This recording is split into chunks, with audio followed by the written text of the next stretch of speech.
I'm trying to convince myself that it's like normal to know very minute details about Taylor Swift and like where she grew up. And I even know like the name of her high school is like Hendersonville High School.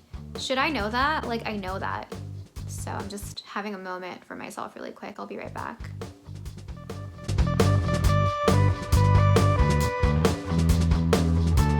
Hello everyone, greetings. Hi everyone, how's it going? Welcome to this video. If you are new to my channel, hi, welcome. On my channel, I analyze song lyrics very in depth through the lens of literary analysis. Right now, we are working our way through all of the songs on Taylor Swift's newest album called Evermore. We were trying to work our way through Folklore, but she dropped a literal full-length album before we got through that. So we are still going through Folklore as well, but Evermore is in the mix now, so make sure to subscribe if you're interested in Taylor Swift content and also the analyses of other songs. A quick disclaimer before we get started, everything presented in this video is my own personal opinion. I always encourage you all to comment down below what your thoughts are. It's always fun to have a discussion about this. As we go through the song, I will mention my own personal opinion, but I will try to include a few different vantage points for you to take into consideration. This is all in good fun. I am just hoping to provide some avenues of thought so you can vibe with the song more and it can be more meaningful to you. I personally think that word choice is very, very important. For that reason, on my channel, I tend to concentrate on diction, which is word choice, and connotation,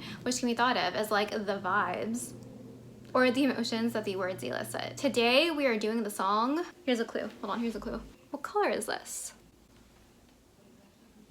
It's like kind of yellow, but it's supposed to be gold. I don't have any like gold outfits. I'm also wearing like goldish eyeshadow, which I don't normally wear, but like I don't think you guys can tell. We're doing Gold Rush. I really love this song on the album. It's really fun to listen to. It's like really cute, but if you look at the lyrics, it's a little heartbreaking. So let's go ahead and get into it.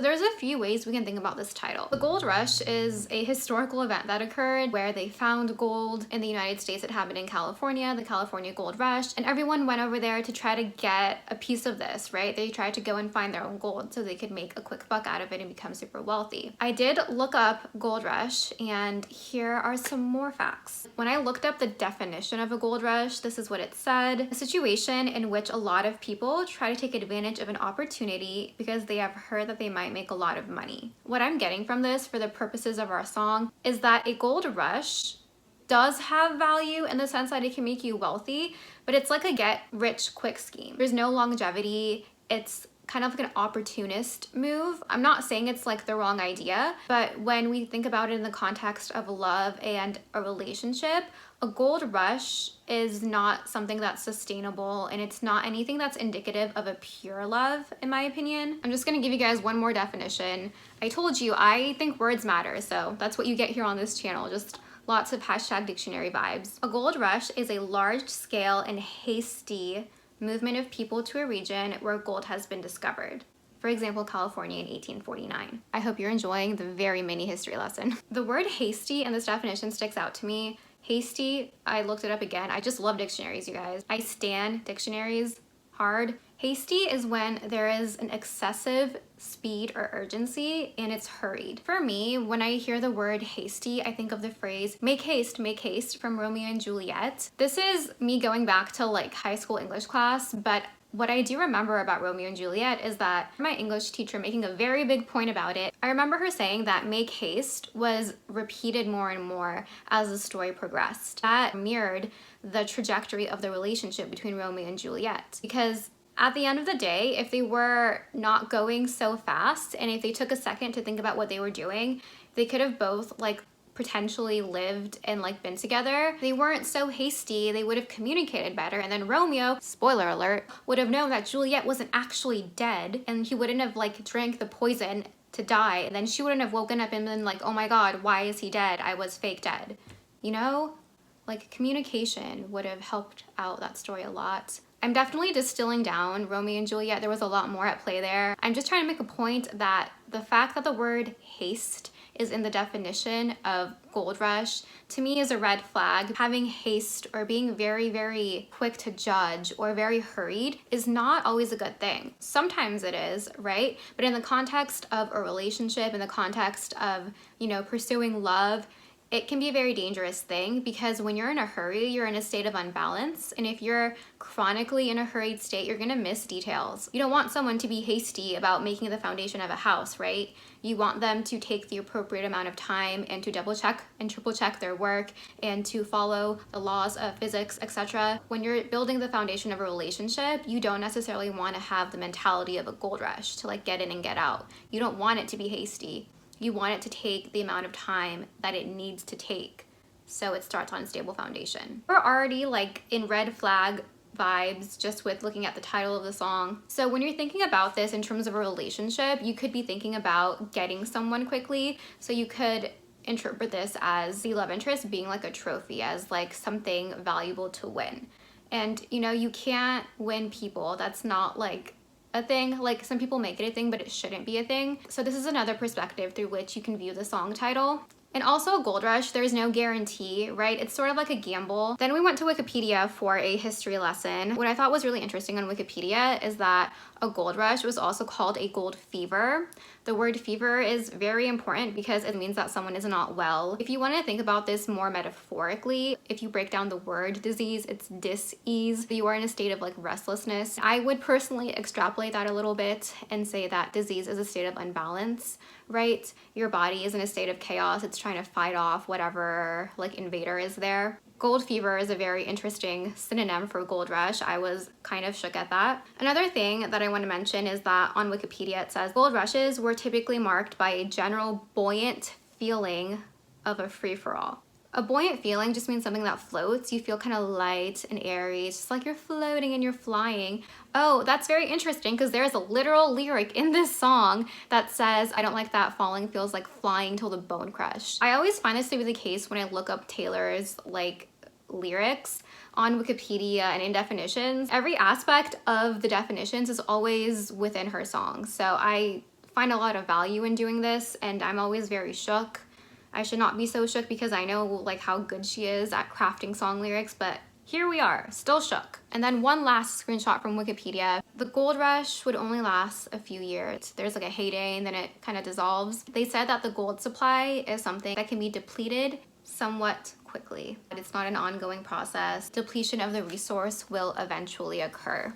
Now, in a true love scenario, the resource doesn't necessarily have to run out, but when you are romanticizing someone, which is what is happening in this song, that imaginative narrative that you're crafting that's based on nothing is gonna run out.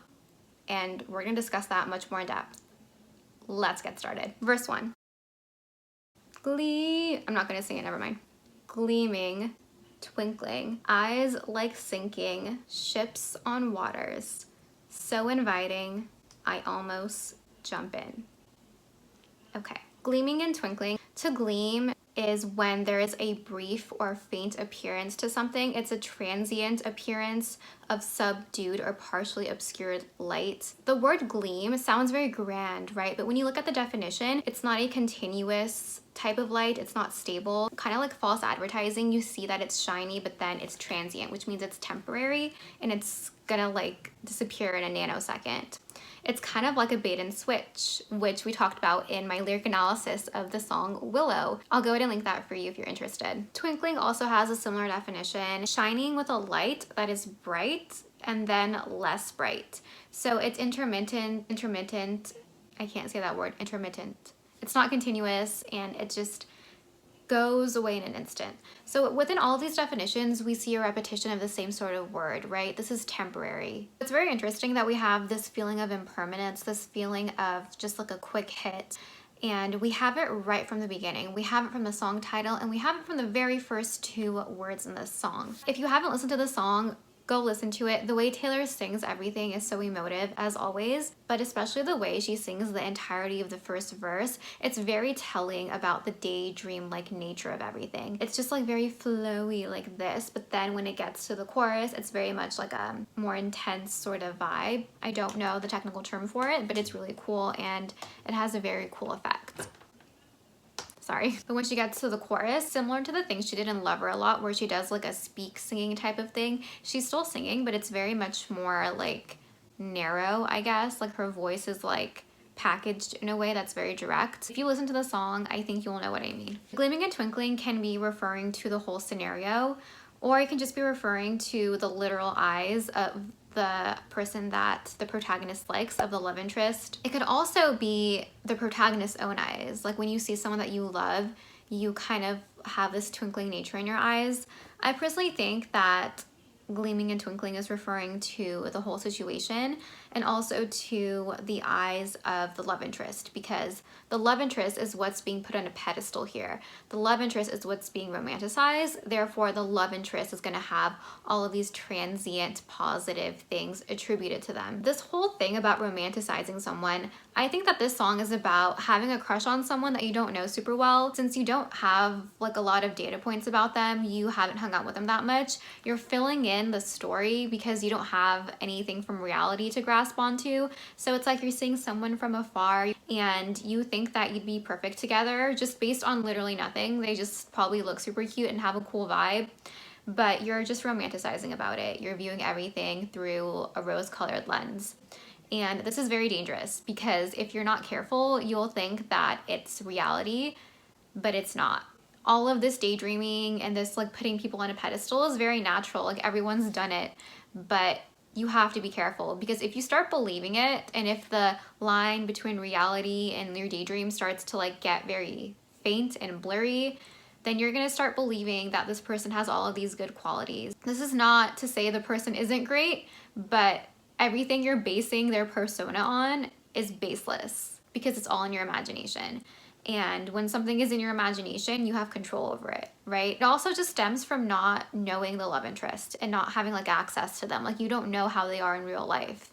Like maybe if you actually hung out with them, your attraction for them would fade because maybe there's no chemistry. So all of this is just romanticizing something. Eyes like sinking ships on waters. The eyes of the love interest here, they're like sinking ships. So this to me says that the eyes of a love interest have depth. You could get lost in them. Debbie Gibson _ lost in your eyes.mp3. Any 80s music fans out there? This love interest has eyes you could get lost in, you could sink in. That's not safe, right? Especially because what's sinking here are the ships. So it's something that is kind of hypnotizing as well because we're talking about eyes, like look into my eyes. This protagonist is very much being like drawn in. It's so inviting, right? It's so intriguing. There's like mystery and drama and you just want to see what it's about. I almost jumped in. The intrigue is so tempting, right? She's so close to jumping in, despite the fact that she is aware of the risk. It's kind of like fool's gold a little bit, right? We're talking about the gold rush.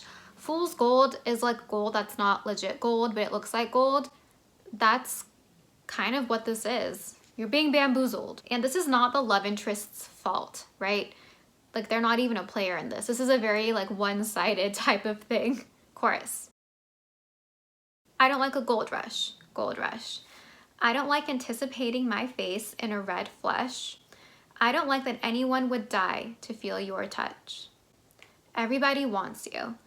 Everybody wonders what it would be like to love you. Walk past, quick brush. I don't like slow motion double vision in rose blush. I love the lyrics of this song, so beautiful. I don't like that falling feels like flying till the bone crush. Everybody wants you, but I don't like a gold rush. This song is so well done. Obviously because it's Taylor and she's a wordsmith and she knows what she's doing, but I really enjoy this song. It's really fun to listen to and it's relatable. I am very interested by the repetition of the phrase I don't like. It's repeated in the first 3 lines of the chorus. I state this in every single video I make. Repetition signifies significance. I believe that when words or phrases are repeated, it's very important. I think of it as a message that the songwriter is sending us, especially when the repeated word or phrases are not even part of the song title. The protagonist of this song has awareness and she has like a strong stance about this. She knows that she doesn't like this, right? This gold rush is referring to the sort of dynamic she has with this person. It's what I described when I was talking about what the song title connotes. She's aware that that is the dynamic here. It's like she's at odds with herself. She's at war with herself. It's very much like an internal struggle because she has the logic and awareness to know that this is not a path to wander down because like I said, if the lines get blurred between your romanticism and reality, like you're gonna just get hurt. Despite the fact that she knows this, I feel like she's trying to talk herself out of it, right? She's like, oh, but this person is so like attractive and cute and their hair falls into place like dominoes, but I don't like a gold rush. They're trying to snap themselves back to reality, and they're just like doing some self-talk, like, girl, I'm saying girl because I'm envisioning this from Taylor's perspective, but they're like, protagonist, this is not right. You know that this is not real. You've never talked to your love interest. You've only been within like 10 feet of them. They know this. They're trying to get themselves like on the right path instead of like going down towards like where the fool's gold might be, right? So these are very direct statements and there's a repetition of them. I don't like anticipating my face in a red flush. The word anticipating shows that there is an awareness present. She is well aware that she is gonna get a red flush in her face if she thinks about this too much, because the protagonist likes this person. There might be like embarrassment and you're just gonna be flushed, okay? It's cute, but it's like not fun when it's you. I don't like that anyone would die to feel your touch. Again, this line is also showing awareness of the situation. The protagonist knows that their love interest is someone who is admired by many. They have like a little fan club of people that want to be with them. The word die is very intense. A lot of people have a lot of very strong feelings towards this crush. So that definitely makes the situation even less fun. Everybody wants you. There you go. Everybody wants you is actually repeated twice in the chorus. Again, awareness. This is what kind of makes it a little bit heartbreaking, because there is an awareness of the situation, but despite that, it's so hard to control these sorts of thought patterns, indulging yourself in a romantic fantasy. Everybody wonders what it would be like to love you. The word love is very intense. Everyone wants to love this person, like either physically or emotionally. The point is, a lot of people admire the same person the protagonist is admiring. This is a very like complex sort of daydream. It's very common. The protagonist, they're feeling opposite emotions at the same time. They really like this person or their idea of this person, but they know that they shouldn't be doing this, but everyone else likes them too. So they're like, everyone else likes them. And then they're like jealous at everyone else, but still like they don't even know their crush that well. It's a lot. It's a lot, and it can get very confusing when you feel like this, because walk past, quick brush. Perhaps this is just explaining the extent of their interaction. Maybe the only interaction that the protagonist has had with their crush is just walking past them and like a quick accidental brush of the shoulders. So there has barely been an interaction. That's what we can gather here, and that's why we know that there's a lot of extrapolation on part of the protagonist about what this crush is actually like and what the relationship dynamic would be like. The romanticizing of this person is like a leap of faith, but it's baseless. Imagine all you want about like, I don't know, like a book character or like a celebrity, but when you're like daydreaming intensely about someone in your life that you don't even know like their characteristics that well, you just know like very basic things like what they look like, and like, I don't know, you've seen them like talk to their friends from afar and you're like, oh, they seem like a nice person. When it's someone in your real life, it's just gonna cause issues for you. Like, it's not like, just go daydream about Harry Styles like everyone else. It's much more safe. Yeah. Yeah, because when you daydream about someone that you know well, like maybe it's like your best friend that you have a crush on, okay, like you interacted with them a lot, so you know you like them and you are aware of your dynamic. So like, you have things to daydream about, but when you daydream about someone that is in your life but that you don't know, that sucks, because one day it's possible you will have to like work closely with them, and it's possible that your vibes don't match and this person is not who you thought they were, and it's not their fault, right? It's just when you daydream things, you cater it to yourself and it's just like perfect for you, and it's like, it's gonna be such a horrible feeling when you meet that person or when you hang out with them IRL and it's not what you expected.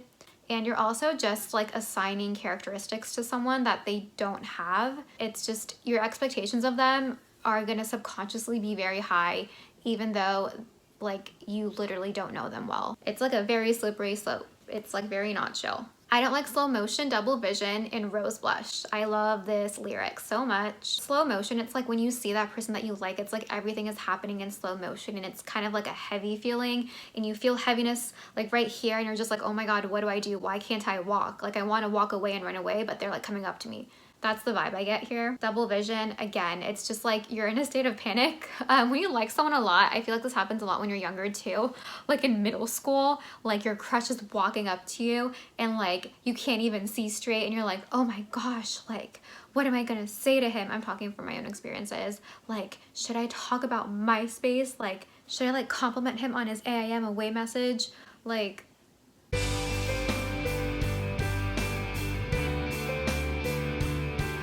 I don't know. It's just, you're in fight or flight when you like someone a lot sometimes, and that's what this is alluding to.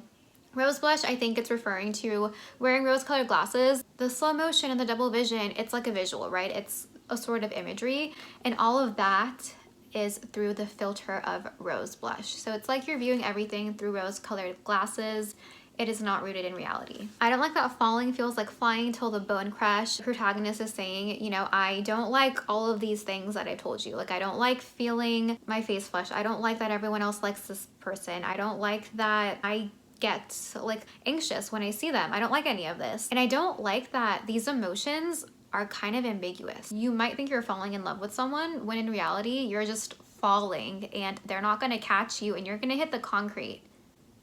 That's what the bone crush is referring to.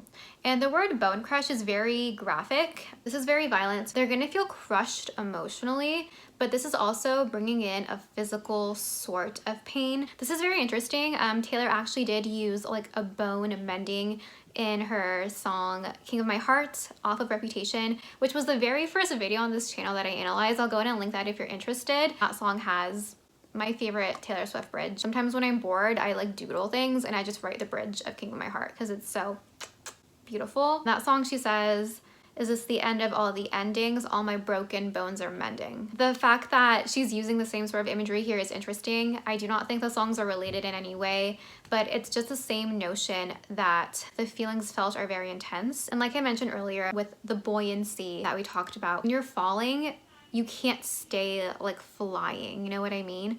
Either someone's gonna catch you, like your lover, or you're gonna fall. It's a risk, it's a gamble. Everybody wants you, but I don't like a gold rush. Everybody wants you, like I mentioned, is repeated. The first time it's stated, I feel like it's kind of like the feeling where everybody wants you and I'm one of them. It's just kind of like an observation. But the second time it's stated within this chorus, protagonist is thinking about the situation more and she's like, yeah, everybody wants you. There's more of a wake up vibe to this. It's more rooted in reality. Everybody wants you, but I don't like a gold rush. It seems to me that by the end of the chorus, the protagonist has made up their mind and they're like, you know what? Everyone else can have it. They can want to touch you and love you. It's fine. The word but here is very important because it's like, despite the fact that everybody sees the same things in you that I see, I don't like a gold rush. And just based on the principle that I don't like feeling this way, I don't like the feeling of a gold rush, based on that principle, I'm going to try my best to detach myself from the situation and from these feelings and from these thought processes. Easier said than done though. Easier said than done. Verse 2. What must it be like to grow up that beautiful? I love the very like dramatic, direct vibes. With your hair falling into place like dominoes, I see me padding across your wooden floors with my Eagles t-shirt hanging from the door. Even though they were like, this ain't for me, fam. I don't care if everyone likes you. I don't like a gold rush. No, not for me. That was the vibe at the end of the chorus. Despite that, they are continuing onwards in their daydream, and they even daydream about a very specific scenario. First, we have what must it be like to grow up that beautiful. The protagonist here is admiring the other person physically. They're super cute and they have really great hair. I wonder what conditioner they use. To me, it's interesting too that the remark is about their physicality. This to me suggests that the protagonist does not know this person well enough to remark on their character. So they're only complimenting something that they can see from afar. With your hair falling into place like dominoes, I think of like when you line up dominoes, you like push one and the whole line falls and it's like a contraption. I feel like there's a name for it, but I don't remember what it is. Everything is falling into place. You have to place everything very meticulously at the correct distance. That's what I believe this image is here. This crush's hair is just like dominoes. Everything is where it needs to be. It's perfectly placed. It's just kind of like they're otherworldly here. Like you can't find one thing about them physically that's like not chill. Like everything's perfect. It's giving me a lot of Ethan Kraft vibes from Lizzie McGuire. And if you watch Lizzie McGuire, you know that she and Ethan have no chemistry, right? That's false gold right there. And his hair was perfect. My favorite line from Lizzie McGuire is when Ethan Kraft was like asked about how great his hair was, and then he was like, you know my secret? That's my impression of Ethan Kraft. He's like, you know how on the bottle it says rinse, lather, repeat? I don't repeat. Like they should have won an Emmy for that. I'm like not even kidding. Let's carry on. Onwards. I see me padding across your wooden floors. The word padding just means to take steady steps, making a soft, dull sound. So it's like someone is walking very quietly, so they're not heard. There's the mention of an Eagles t-shirt hanging from the door. So she's daydreaming about being intimate with this person, trying to be quiet afterwards, and like trying to like find her clothes. So the protagonist is really romanticizing everything. When I saw the word Eagles, I thought of like the band, the Eagles, like hashtag Hotel California vibes. But I did Google it, and I think it's more likely it's referring to the Eagles football team. I'm not a sports person, so like I obviously did not think of that first. The reason I think it's that is because the Eagles football team is from Philadelphia, and Philadelphia is in Pennsylvania, and Taylor grew up in Pennsylvania. She grew up on a Christmas tree farm.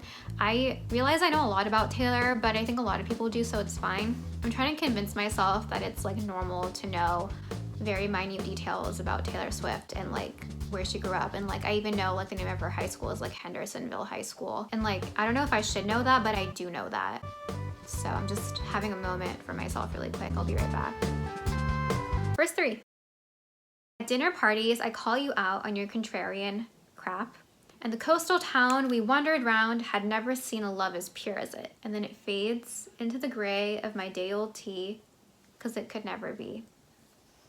This song is very beautiful. The daydream continues. This whole verse is a daydream with the exception of the last two lines of this verse. She's daydreaming about dinner parties where there's banter. Contrarian just means beliefs that oppose popular opinion. So the protagonist is daydreaming about being with their crush. They're at a dinner party and their crush is like saying like, oh, I only know bands that no one else knows, and then she's like calling him out on it. So that's what's happening. The protagonist here is now past daydreaming about hooking up with them.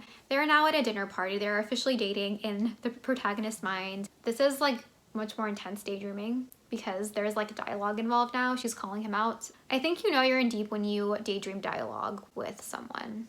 So this is banter. This is like a teasing and flirting type of scenario. It's super cute. She's daydreaming about super cute things. And the coastal town we wandered around had never seen a love as pure as it. She's daydreaming all this going down in a quaint coastal town. So she's gone as far as to daydream the setting and to daydream the entirety of the town's reaction to their cute relationship. This is very sweet. The protagonist is viewing their love as very pure. This is just sweet and heartbreaking at the same time. Like, I keep saying the same thing. Like, it's just extrapolating data in an emotional way and creating a daydream. And it's just, it is what it is, y'all. It is what it is. We've all been there at some point. The last two lines of this verse are very beautiful and eloquent. It's a back to reality moment. So she's like daydreaming in a manic state, and then she's like, let me get my, like, I have a teacup here.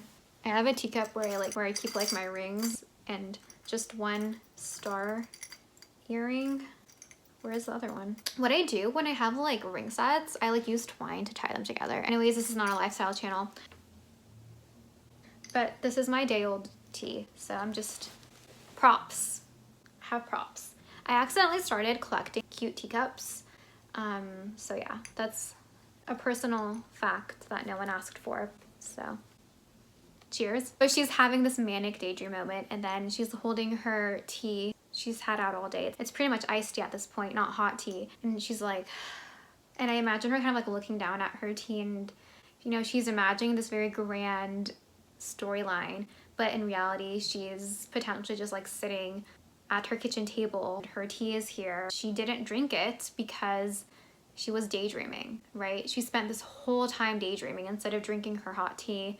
and now it's cold. It fades into the gray of my day old tea. The word gray I enjoy because when things are black and white, you know where you stand, but when things are gray, it's murky, it's a gray area. It also just reminds me of Earl Grey tea. I don't think that means anything, but I thought of that, so I'm stating it because it could never be. Sometimes daydreaming about things like this is like indulgence, but like I said, if you get carried away, like just drink your tea, girl, you know, just drink your tea, because when your tea gets cold and you don't want iced tea, when you put it in the microwave, it doesn't taste the same. You need to drink it freshly brewed. Also, I'm gonna go put this back now. Then we have repetition of the chorus, verse 4. Verse 4, most of it is repeated, but there is a unique part to it, so we're gonna concentrate on that unique aspect. It reads, "What must it like to grow up that beautiful? With your hair falling into place like dominoes, my mind turns your life into folklore. I don't dare to dream about you anymore." Also, the dominoes were falling. This can be a juxtaposition or a mirror of like falling in love. So we have two images of falling. Falling feels like flying, and then the falling of dominoes. This one's a little bit of a stretch, but I'm just pointing it out as a possibility. The last two lines of this verse are the unique portion. We know that Folklore is a sister album to Evermore. With Folklore, there is a sense of mystical and magical vibes. It's things that are kind of like fairy tale-like in nature.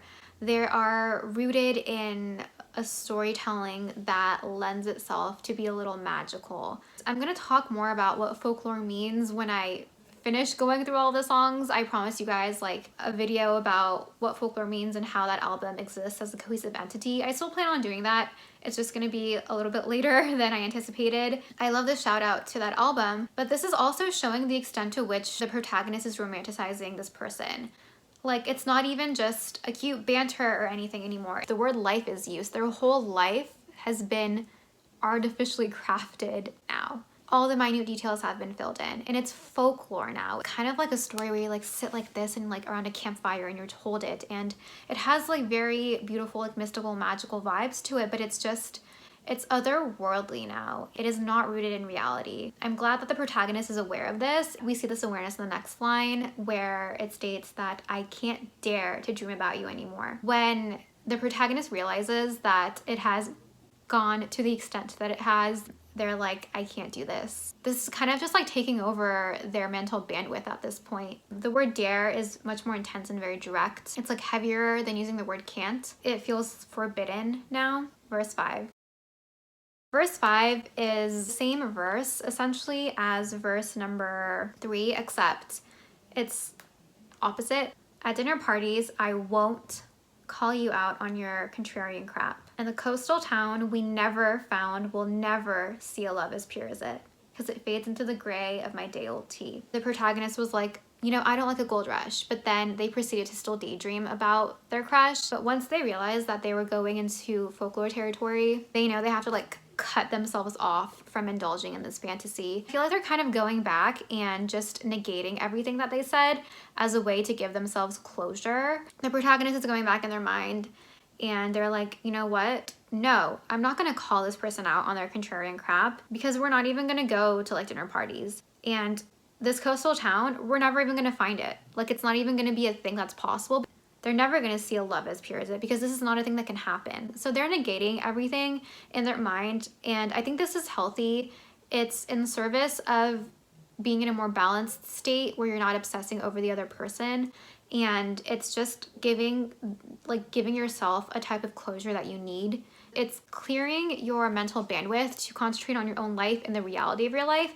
And also, it's kind of like your energy is not gonna be fixated on that person, and you can be open to meeting someone IRL that you actually get to know and that can actually be like your actual lover. So this is all good. The process can be painful, but it's all in service of something good and healthy. So she's undoing her daydreams. It's fading into the day old tea. It's the same tea, but different thought process preceding it, because it won't be what she daydreamed. And this time when it's stated that it won't be, it sounds much more definitive to me. The last verse is a repetition of the first verse. It's a full circle moment. Taylor does this a lot. She did this in Cornelia Street. She did this in Begin Again. She ends the song the same way she started it, and it's like a full circle type of moment. I think she did this in Cardigan as well. It's always full circle, but the connotation of the same exact lyric or verse is always a little bit different. I always feel like when songs end on a repeated lyric or a repeated verse, it ends in a much more settled manner as opposed to just closing the song out open-ended, which can be much more not balanced. I feel like this is a much more balanced way, and it's kind of satisfying because you as a listener have resolution about this story. Gleaming, twinkling, eyes like sinking, ships on waters, so inviting, I almost jump in. I think the first time this verse was stated, it was kind of in a daydream way where the protagonist was actually kind of lost in their eyes, a la that Debbie Gibson song from the 80s.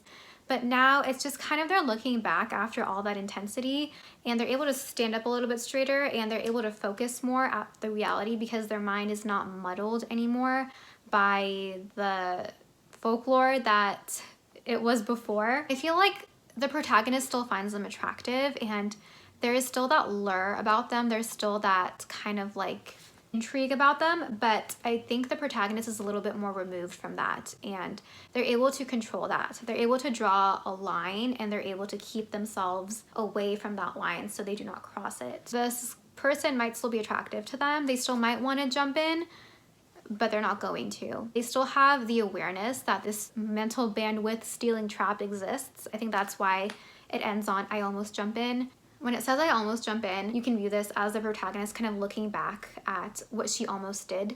I think if the protagonist still continued onwards into this mystical land of the folklore, they would have been jumping in and they would start sinking very quickly. So they caught themselves right before. I do think this ends in a more settled manner. And that's the song. In conclusion, this song is about romanticizing a crush, filling in the blanks because you don't really know them that well. It can start off as a very cute indulgence, you know, just a cute little daydream. But if you don't reel it in, it can become all-consuming. It'll distract you from meeting someone you actually have a legit connection with. And a lot of times when we have these daydreams, especially when you don't know the person that well, it's just kind of a reflection of a lack within yourself. If you actually were a little bit more grounded in your own life and in your own existence, you wouldn't feel the need to like someone that intensely that you don't know personally, right? You have to think to yourself, I'm getting a little like meta, but you have to think to yourself in these situations, like what is it that you're drawn to? Because you don't actually know them. You know what I mean?